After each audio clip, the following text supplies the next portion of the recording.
twekoramu ekibiina ekya Uganda Patriotic Movement kinaabane n'esimba mu bululu obwo bwa 1980 nze na traininga in sabotage in Libya. Ebyakora sibyo byatwara mu nsiko. Roadblock zikyaliwo naye mu kifo ky'okubbira mu roadblock kati bakubbire mu bbeeyi y'ebintu by'olina. Nga bannayuganda boolekera akalulu k'ekinaana abantu bangi baali tebaagala kubeera mu bibiina byabufuzi ebyaliwo naddala UPC ne DP olw'engeri gye baali baddukanyaamu ebyobufuzi naddala nga babyesigamya ku maddiini nga kino kye kyaleetera muntu Musoke Jaberi Bidandi Salisaako n'abalala okubeera nga batandikawo ekibiina ki UPM nga kino okukitandikawo wali wabula myezi bwezi akalulu okubeerawo wabula bano bakkiriziganya Yoweri Museveni yababeera ssentebe w'ekibiina kino. UPM also believes that ultimately the people, the population, are the ultimate guarantors of their own freedom. Abamu ku beesimbawo ku kaada y'ekibiina kino mwe mwali ne Victor Godwin Bigirwenda gono yeesimbawo mu kitundu ekya Bushenyi. Ofuna obwange wali 526 bw'ogenda mu bitabo byonna bya elections ojja kusanga Victor Godwin Bigirwenda n'obululu bwe naafuna weebuli.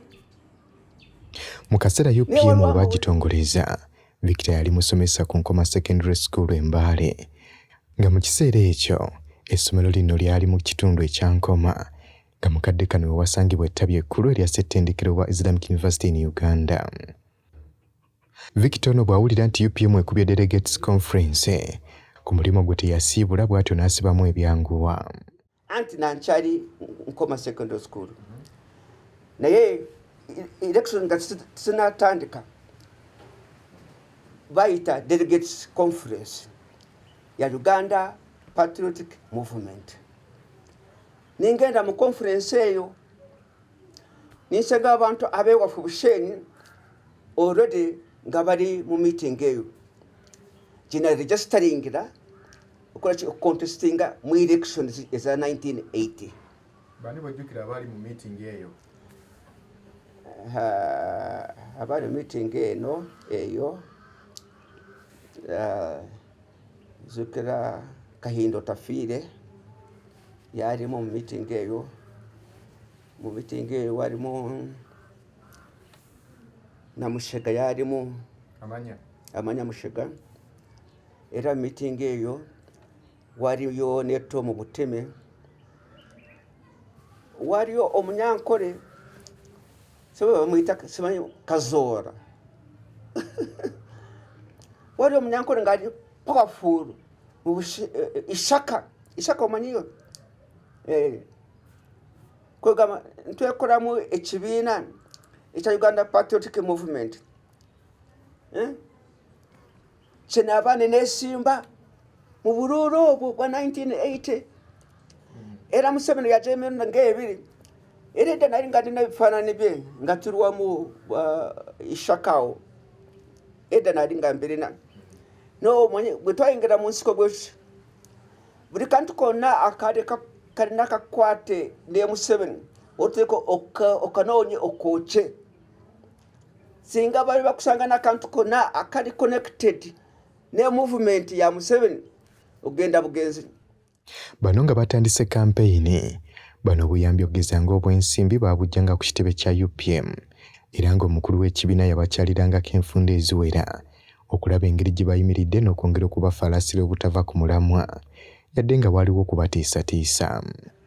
Kanti mu kampeyini ezo namusinkana emirundi g3 beena kubanga yali ng'ajja kutulaba nga abeesimbye yali ng'ajja nga tumbuuzako nga tuwulira ebyayagala naffe nga tumuwulira obuzibu bwaffe natuweereza ku kasente ennaku ezo 13 zaali sente nnyingi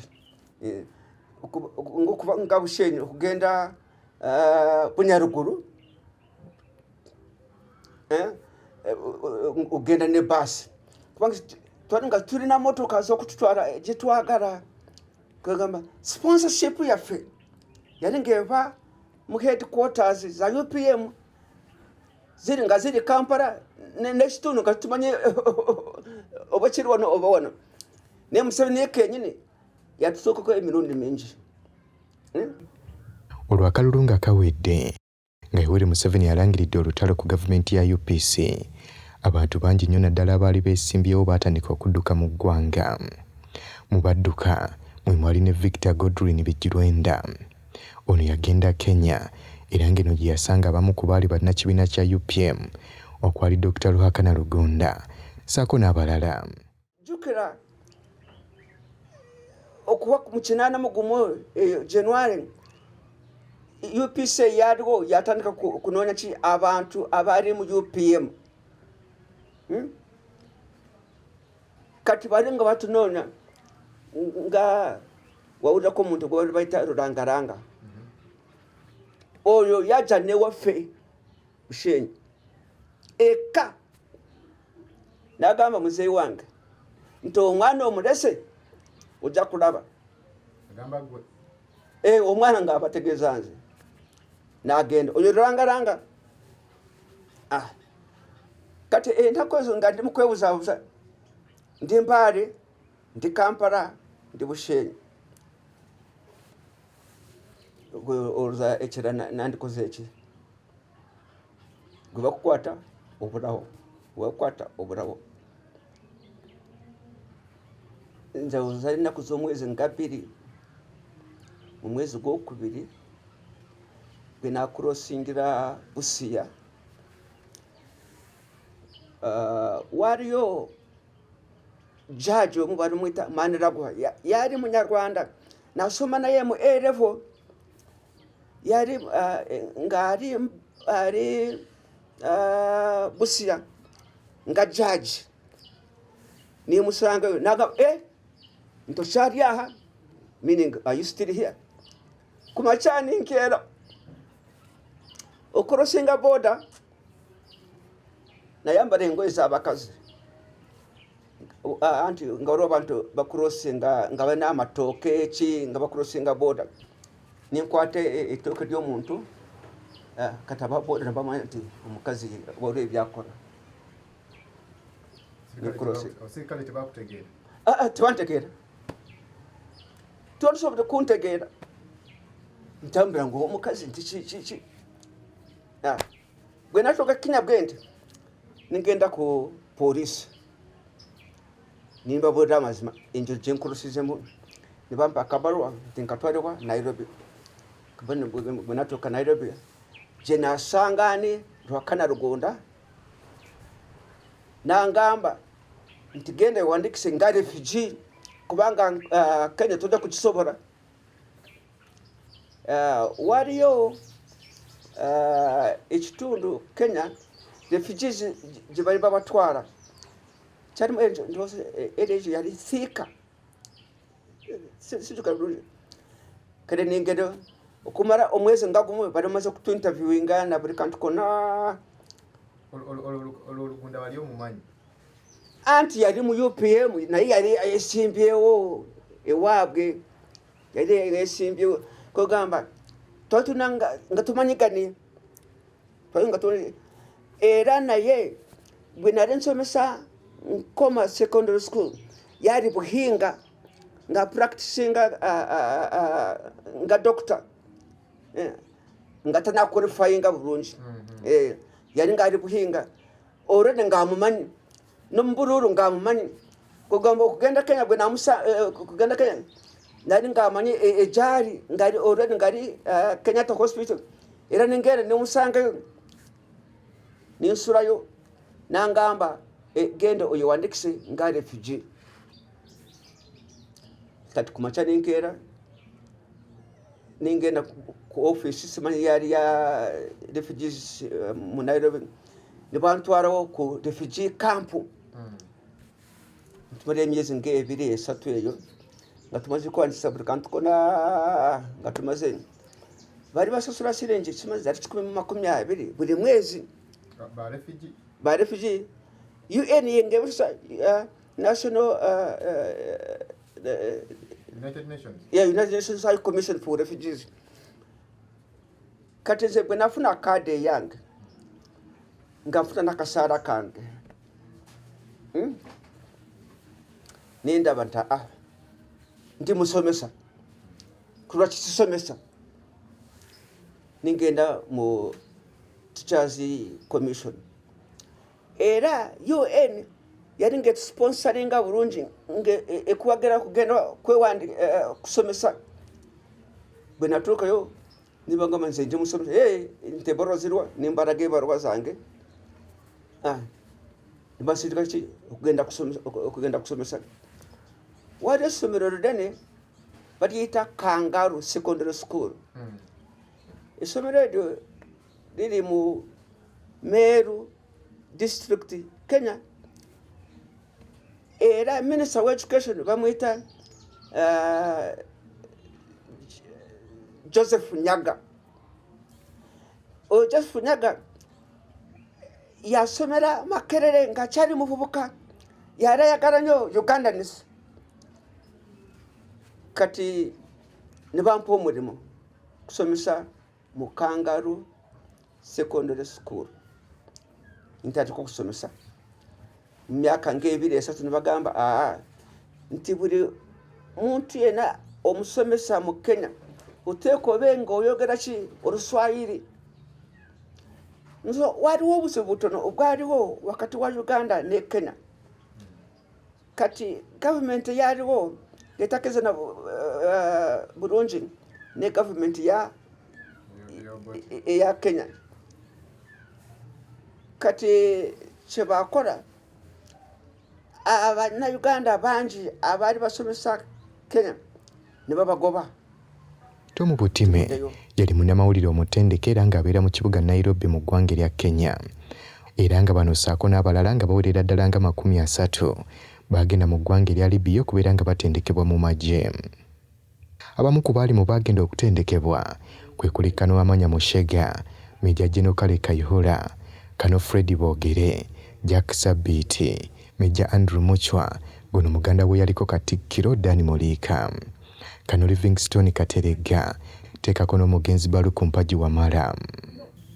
Mu balala mwe mwali Joseph Behakanira, Ndawula Ssennoga, Kijambu Godfrey, Elia Nyanja Musoke, Meja Jackson Mukuye, Captain Charles Tumusime, Captain Masadeyiga, Lieutenant Muyimbwa, Lieutenant Jime Kizito Luzige, Lieutenant Samu Kuteesa, Lieutenant Valentine Kamya, Lieutenant Christopher Walakira, Lieutenant Kato Kusaasira, Sembegu ya Bongole Mugalo. Abalala kwaliko Mande Mutolongo ne yafa olutalo lukyagenda mu maaso, Lukambwe Kato naye bw'atyo nga kwotedde ne Kyobe Mugalo. Abalala kuliko Kasozi Yiga, Rogers Juuko, abadduka majje mu biseera eby'ekyenda kwe kuli Kasozi Yiga, Rogers Juuko, teekako ne Charles Kiwanuka. Mu balala era abaatendekebwa e Libya mwe mwali Enoka Sempebwa Kikonyogo, William Mutumba Kayongo, Chris Kaluhanga, Alex Sonko, Victor Bigirwenda, Najibu Kasirye Kasule. Abalala bagambibwa okubeera nti baatendekebwa wabula nga tebeetabaako bo mu lutalo kwe kuli Lawrence Sebina, Medi Kawuma ne Samusoni Semaala. Lwakana Rugunda yali Dr. Kenyatta Hospital ye yandagirira kugenda wa mu refugee camp. Bwe nava mu refugee camp bwenti ningende ewe nagamba yampanga wiki ngemu kugenda wa tugende training kugenda Libya. Erezo weeks ebinako mbuyangamba nasure ewe kumachasa wangabiri nantwara ki ku airport. Ku airport insanga amanya ore the names were there. Nampeze ekibaro twako sa passport nampeze ekibaro chena genda nacho mpaka Libya. Binatoka Libya mbachistampinga ni ngenda wa nibatora mu camp yo kutureyinga insanga abantu abarare abana Uganda guru ngatumanyigane kati ono Lwakana Rugunda yakora aka plan zona nzo kugenda kwa Libya. Benavayo era nagende we era ndali ngampewe ngangenda kunonda abantu abakorera Uganda abana Uganda abali Kenya kubasaba sente ebizibu byetulina akasente ebintu ng'ebyo. Okutendekebwa kuno okwali mu Libya kyaliwo oluvannyuma lw'akabondo ka Museveni aka Popular Resistance Army kamaze okubeera nga keegatta n'ekibiina kya Professor Yusuf Lule ki Uganda Freedom Fighters. Olwo Victor ne banne ne babatendeka koosi y'obwa Platoon Commander okumalira ddala emyezi 10. Olwo mu kibuga Nairobi Saamu Njube yaliko Vice President wa FDC. Saako ne Sulaiman Kyeggundo yaliko National Chairman wa FDC be baateekateeka okutambuza abakulu bano mu ngeri y'ekyamu era ng'oluvannyuma lw'okubatuusaayo bano babatendekera mu nkambi okuli Rudi saako ne Ben Walid nga baatendekebwa abasomesa okuva mu Libya saako ne Pakistan. Era mu kiseera ekyo Tom Butime yali akolagana bulungi nnyo n'omugenzi Kirunda Kiva Ejjinja nga bano baali bafulumya amawulire agaali gakwata ku bayeekera n'ekigendererwa ekyokubeera nga batunda ebigendererwa byabwe eri ebitongole eby'ensi yonna ogeza ng'ekyali kitwala omukago gwa Africa saako n'ekya United Nations. Oluvannyuma bano nga bamaze okutendekebwa mu Libya, kano Butime ye yayingira Luweero okwegatta ku balwanyi. Ekyokuba nti ono yali atendekeddwako ekimala mu byenjigiriza saako n'obukulembeze, Butime yafuuka memba wa Political High Command okwali kutuula President Museveni, Haji Moses Kigongo, Katenta Apuli, Father Leo Seguya, Kahindo Tafiire, Amanya Mushega saako n'abalala. Kyokka ate ye Victor Bigirwenda yali omu ku abo abaddayo mu ggwanga erya Kenya era nga mu bano mwe mwali bakulu mpagi yakulemberamu ekibondo kyonna ekyagenda mu Libya okutendekebwa. Bakulu mpagi bwe yaddayo mu Kenya n'akulira akakiiko akaali kasaasaanya amawulire g'abakwatamundu aba NRA okwongera okusaasaanya enjiri yaabwe mu bantu. Ate ye Victor Bigirwenda n'addayo okukola emirimu egy'okusomesa ng'eno bw'akola ogw'okukusabamu ku bakwatamundu n'okubaweerezanga ku buyambi. Ngono Minister wa Finance omuyita otya? Matia Kasaija. Oyo twali naye Kenya. Bulungi Matia Kasaija. Connection yange yali ngo okucrossinga abantu kubaleta mu Uganda ebeere sente ebeere ebintu ng'ebyo. Nga nsura wani warahakana Rwanda wa Kenya. Waliwo akantu akaaliwo mu kinaana mu gumu abantu abali bawagera Museveni Kenya yali ng'etekyabaagala ne babagoba era ne lwakana Rwanda n'ava Kenya n'agenda Netherlands. Kati nze kubanga ore nandi musomesa nga tubasobola kuntulesinga mangu nga tumusobola Kenya nga njogera ki Oluswahili era ne egisomero Kangaro waliyo abana Uganda bangi nga bamanyi nti ze ndi military man nga tubasobola kubuuda omuntu yena nti ze ndi trained man. Benabe wayambako okujja ne bayingira ensiko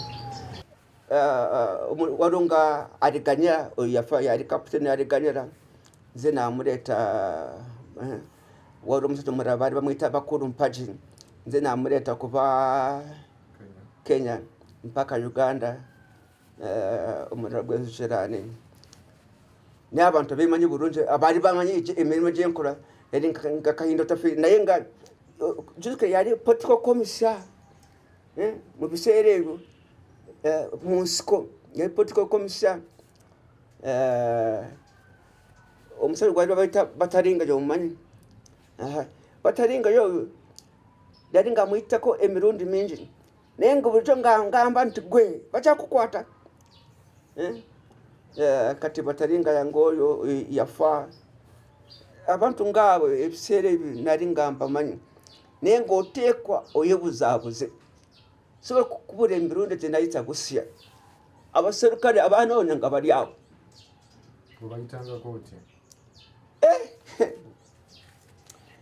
okuva Kenya omanye ebintu ebingi byali nga biva Kenya nga bingirawa mu Uganda okuva Kenya noonya omuntu ali ekigambo bodaboda okimanyi abantu ebiseera okucrossinga ku border bali bakosa obugaalo bwa bulijjo kati bw'oba oli busya ekitundu kya Kenya ng'ogenda mu Uganda okurosinga ku border wali ng'okozesa akagaali. Kati abavuga obugaali abo be bali nga batuyamba otuula ku kagaali ke nakwisawo bulungi. Abasirikale bali tebabuuza abantu ab'obugaali bali nga banoonya abantu abatambula mu motoka naye gwe oli ku kagaali tebakufaako. Kwegamba okuva Kenya omuntu gwendena twaje nga tupangisa obugaali bubiri atudde awo ntudde wono nga kurosinga nga bwe terere nga kuyimiza ntoragawo okurosinga okola ebyoyagala okuddayo ogenda kagaali akagalero. Ekigambo boda boda kyavaawo. Genda mu dictionary yonna mu nsi yonna ekigambo boda boda zimuvuga zino za boda boda zatandikira ku boda eyo eya Busia. Ne leero tujja kukisanga mu dictionary yonna ekigambo boda kyavaawa awo wenyini. Ekyo njendako obwino ekigambo boda boda. Kati nali nga nkurosinga bwedi okuva Kenya ndino omuhekera bwentuuka ku boda atuula ku kagaali ntuula ku kagaali tukurosinga bwentuuka ekiseera ekitundu kya Uganda emmotoka endala era waliwo omusajja naye mwerabidde waliwo gwe yali aleese abaana bali bayita mu 20 n'atya kubayisa ku boda boda era n'abandekera n'addayo Kenya. Abo n'abakurosinga bulungi. Waliyo omulenzi gwenzijukira bulungi yabamwita Aliganyera. Oyo nali nga ntulenize naye wa Libya. Oyo nze namukurosinga nemuleeta mu Uganda. Era okuva Busia waliwo emmotoka zaaliwo nga zitambula. Kwegamba kasita oyingira bwoti emmotoka zaaliwo ng'ogenda roadblock ezaaliwo nga bacekinga wetisa amatooke kiki ebintu ng'ebyo naye nga tebacekinga omuntu gw'oli naye. Bano nga balwanidde akaseera kano Butima Ssaako ne Major Victor Bwana baweebwa emirimu gy'okubeera nga bakunga abantu mu kitundu ekya Kabalole nga mu kiseera ekyo NRA yali tennaba kuwamba Barracks ye Fort Portal. Mu kaseera nga Fort Portal ezze mikono gya NRA olwo Butima yasindikibwa okugenda mu Western Axis kubanga eno gye yali asibuka era ng'ono yakunga abantu mu bitundu ebyo okubeera nga bakolagana bulungi n'abalwanyi ba NRA ssaako n'okubawa ebikozesebwa. Butima ekyokubeera nti yali mutendeke mu mawulire yatandika okuddukanya rediyo mu kitundu ekyo eyatuumibwa Resistance FM era ng'eno ye yakozesebwanga okusaasaanya enjiri mu kitundu ekyo era ng'abantu abaagendanga ennyo ku talk shows mwe mwalinga Major General Kahindo Tafiire, Kapiteeni Abe Mukwaya ssaako ne Father Seguya. Abamu ku bakozi Butima be yali akozesa mu Resistance FM mwe mwali Saamu Kiwanuka ng'ono muto wa Saamu Njuba n'Endawula Ssennoga. Era ng'okuva olwo okutuusa NRA yawamba Kampala mu 1986 Butima omulimu gwe gwali gwa kukunga bantu kubeera nga beegatta ku NRA. Wabula bwe twogerera olunaku olwaleero abantu bangi nnyo abaakola emirimu egy'enjawulo mu kuleeta gavumenti eno mu buyinza kyokka nga bwe twogerera bo baayawukana dda ku mugendo ne bava mu gavumenti eno nga bagamba nti yava ku ebyo ebyali ebiruubirirwa byabwe. Yadde ng'omugenzi Lutenanti Kano Sserwanga Lwanga, Kano Kizza Besigye ssaako ne General David Tinyefunza be basinga okumanyikwa okuba nti okuviira ddala mu ntandikwa mu Constituency Assembly bano baali tebakkiriza kya movement kwongerayo bukulembeze bwayo wabula nti ne Kano Tom Butima ssaako ne Mushega be bamu ku abo abaali tebakkiririza mu nteekateeka ezo. Era bano mu Constituency Assembly baali baagala ebyobufuzi biggulwewo abantu babeere nga beetaaya weewaawo tebaavangayo mu lujjudde kubyogera. Nga ne Victor Bigirwenda y'omu ku abo abaali nga si bamativu n'engeri gavumenti gye yateekebwateekebwamu nga bamaze okuva mu nsiko. Okuva Kenya saaddamu okusinkana Museveni okujjako omwaka gwali gw'2021 nsinkana Ishaka era nanzijukira bulungi nali nga nyimirire n'Amanya Mushega n'agamba nti Victor okabulira nkahe iso ndamusi ningenda nimbuuzaako ogwo muno gwa Assembly nze ne Museveni okwogera nga tuli babiri. Olutalo bwe lwaggwa wakoma mu Uganda. Tewaddamu kwenyigira mu byabufuzi? Tinaddamu kwenyigira mu byabufuzi. Ensonga yange yali very simple. Otabugwako bweru. Kino kyama kyange naawe. Museveni yali ng'anoonya abantu ababe original. Ng'abo ebifo ebisava. Ekyo nja kukita mu maaso ge mu kimpulire. Oyagala kubeera RDC oteeka obeera ne connection n'Abahima. Oyagala kubeera speaker mu parliament oteeka obeera connection nani ne Museveni. Public Service Commission yalaga. Okiwulirako? Museveni ye Public Service Commission. Ye appointing era ya disappointing. He does not only appoint, he also disappoints. Era choba no sanga. Abantu bonna abali mu nsiko ne Museveni. Abahima bokka bamanyi. Abalala tabamanyi. Ekyo nkikubudde kubanga you are a news reporter. Era kibagambe nti ze Victor Godwin ani yampoze obwa commander mu magye. Totuna competition in Libya. Oduka meters 10. Okwate emundu. Ogisumura nogiraininga. Odamu nogisiba okuba mu banga. Na chikora mu seconds mwenda. Kano mwama Gaddafi namba uka komanda. Era bacho sanga. Abantu abatuninga twali 109 abatuninga Libya. Almost 1/4 nze n'abali tokuba Libya mpaka Luwero. Anaja kugana. Sinze eyamuleta. Bakuru mpajo mumanyi. Ani yamuleta. Kali kabura mumanyi. Ani yamuleta. Nabandi banji. Kugama ebikambya operations naringa mbikora thoroughly. Kati bwetwamala elections gwetu Museveni natata kuza you know ruganka hi ntugovawa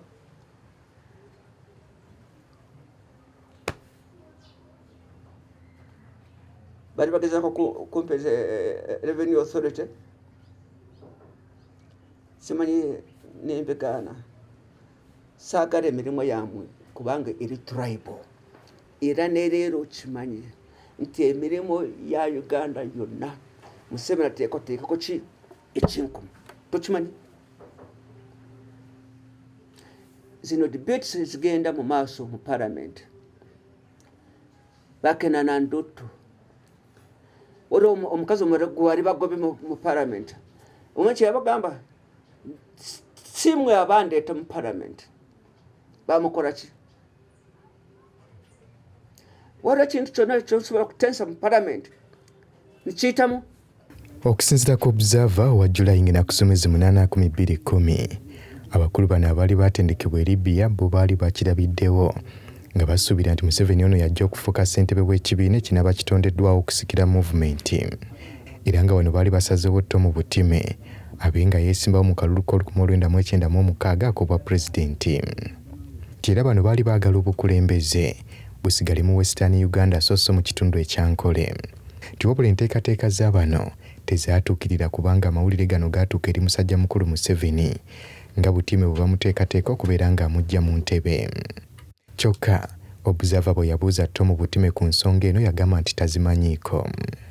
Era nga kigambibwa nti gavumenti yasaasaanya ssente ezaali ziwerera ddala mu kalulu k'1996 okulaba nga butime ono tawangula kalulu ako. Kyokka butime yasobola okubeera nga akawangula n'obululu obwasoba $200 nga bye byali ebitundu 65 ate nga gwe yali avuganya naye Maliro Gatson John yafuna obululu $1,272 nga bye bitundu 3.10.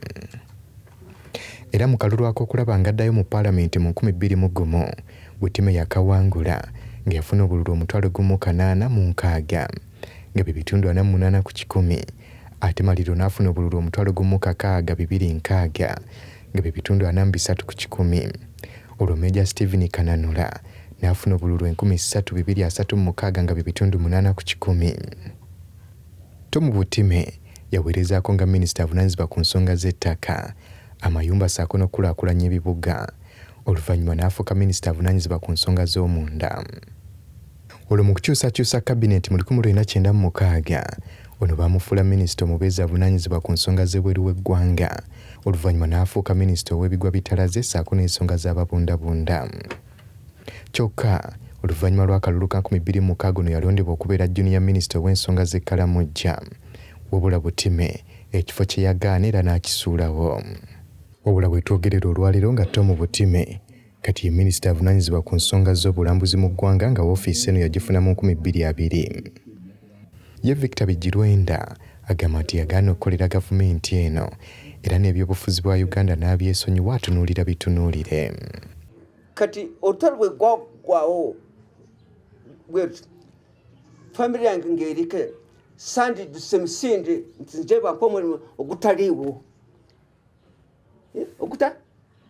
Ogutaliiwo kyenaba naraba sijja kukompetinga n'emirimu ya Uganda. Kenya nga ndi ku mulimu gwange gumpa emmere ndya abaana bange basoma. Ono gwe twasanze mu maka ge mu kitundu eky'Emubende yatutegeezezza nga bwe yakyawa gavumenti ya musajja mukulu Yoweri Kaguta Museveni era nti ne bwamusanga maaso ku maaso tayinza kugaana kukimugamba mu lwatu. Osanga President Museveni omugamba kyenta kumugamba ntayonoone ebyakola sibyo ebyatutwala mu nsiko. Naye simba mu UPM tuyita Uganda Patriotic Movement kubanga ebintu bopote byabenga bakola n'amin byali bibi okusibira abantu Luzira nga teri musango za road block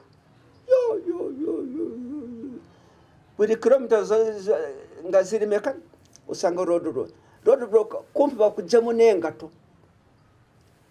Road blocks zaali nyingi. Elections nga tizaali elections bwali bubibuka mu elections kugamba ebintu ebyaliwo byali bibi kati tuyingira mu nsiko tubijjewo wano nga tusobola kubona tugambe ogende Kampala okomewo. Road blocks nga nyingi nga tosobola kutambula bakufuuza kumpi bakujjemu n'empale ku road block okutambula kyali kigumu nnyo. Why can't you appreciate that at least? Why can't you appreciate that? Tosiime ekyo kati tebikyaliwo. Road block tizikyaliwo naye mu kifo ky'okubbira mu road block kati bakubbire mu bbeeyi y'ebintu by'olina.